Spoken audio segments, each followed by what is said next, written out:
জনগণ দিল্লির দাবিদারি যারা করে এসেছে, নতুন করে যারা দিল্লির দাবিদারি করতে চায়, তাদের রাজনীতি বাংলাদেশে আর কখনোই প্রতিষ্ঠিত হবে নাই।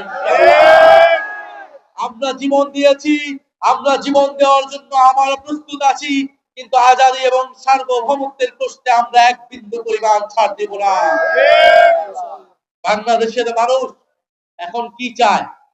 বাংলাদেশের মানুষ চায় পরিবর্তন, বাংলাদেশের মানুষ চায় সংস্কার, বাংলাদেশের মানুষ চায় ইনসাফ। বাংলাদেশের মানুষ 5ই আগস্টের পরে নতুন কোন জালেমের আবির্ভাব দেখতে চায় না। আমরা দেখছি যারা 5ই আগস্টের পরে নতুন করে চাঁদাবাজি শুরু করেছে, নতুন করে জমি দখল শুরু করেছে, নতুন করে মানুষকে নির্যাতন করছে, যারা পাথর মেরে মানুষকে হত্যা করছে, তারাই নতুন জালেম হিসেবে আবির্ভূত হয়েছে। আগামী 12ই ফেব্রুয়ারি সেই সকল জালেমদেরকে পরাজিত করার দিন।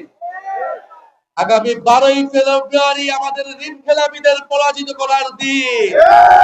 প্রিয় জনগণ, যদি আবার সংসদে আবার ঋণ খেলাপিরা যায়, আবার ভূমিদস্যুরা সংসদে যায়, আবার বিদেশি নাগরিকত্ব যাদের রয়েছে তারাই যদি সংসদে যায়, তাহলে এই বাংলাদেশের কোনো পরিবর্তন হবে না।